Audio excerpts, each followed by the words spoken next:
Le mode de consommation d'énergie aura totalement changé en 2030. L'approvisionnement en énergie centralisée sera devenu décentralisé. Tous les ménages auront recours aux énergies éoliennes et solaires. Quoi de plus logique, direz-vous? Ces énergies sont déjà d'actualité. C'est vrai, mais en 2030, chaque ménage produira individuellement ses propres énergies, les contrôlera personnellement et déterminera lui-même la quantité d'énergie qu'il souhaite restituer au fournisseur. Dès lors, le client ne sera plus seulement un consommateur et l'entreprise énergétique ne sera plus seulement un fournisseur. Le client déterminera lui-même sa consommation personnelle et sera en mesure de la gérer. Il pourra donc indiquer avec précision la quantité d'énergie qu'il souhaite restituer ou vendre. Le fournisseur d'énergie revendra alors l'énergie à une autre personne, par exemple un voisin. Les prix fluctueront constamment vu que la provenance de l'énergie sera à chaque fois différente. Les ménages seront étroitement liés les uns aux autres par le biais des dénommés Smart Grids. Les producteurs d'énergie indépendants s'échangeront de l'énergie et transféreront les éventuels surplus vers le réseau, vers la borne de chargement d'un véhicule électrique ou vers un autre client. Le prix sera donc flexible. Des appareils négocieront le prix de l'électricité.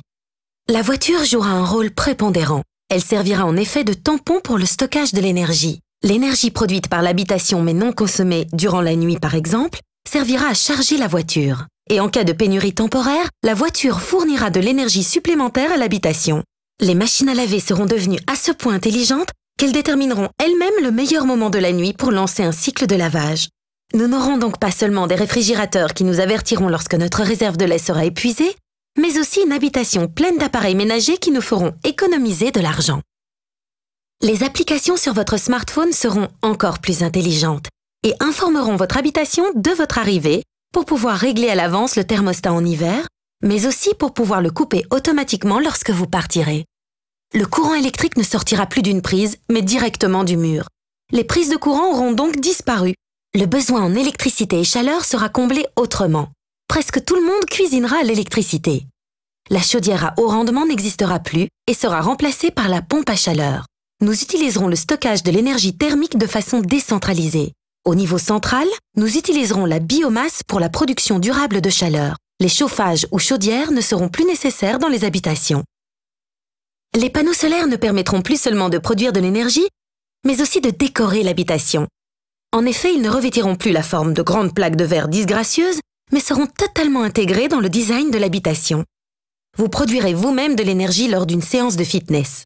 Vous stockerez sur votre carte de crédit énergétique l'énergie produite en roulant à vélo ou en courant, et vous pourrez ensuite l'utiliser pour alimenter votre scooter et rentrer chez vous. Stationner votre véhicule en ville vous permettra d'économiser de l'argent. En effet, l'énergie produite en roulant pourra être transférée dans le parc-mètre. Donc, au lieu de payer, vous gagnerez de l'argent. La quasi-totalité des Européens se déplaceront à bord de véhicules électriques et le pays comptera quelques 5 millions de bornes de chargement.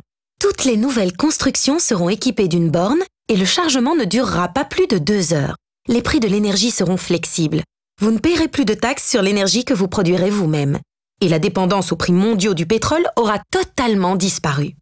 Plus de facilité pour tout le monde. En 2030, nous approvisionnerons la Belgique en chaleur et en électricité grâce à des projets énergétiques centralisés et décentralisés. Clients, entreprises, citoyens et communes. Ensemble, pour une énergie durable et décentralisée.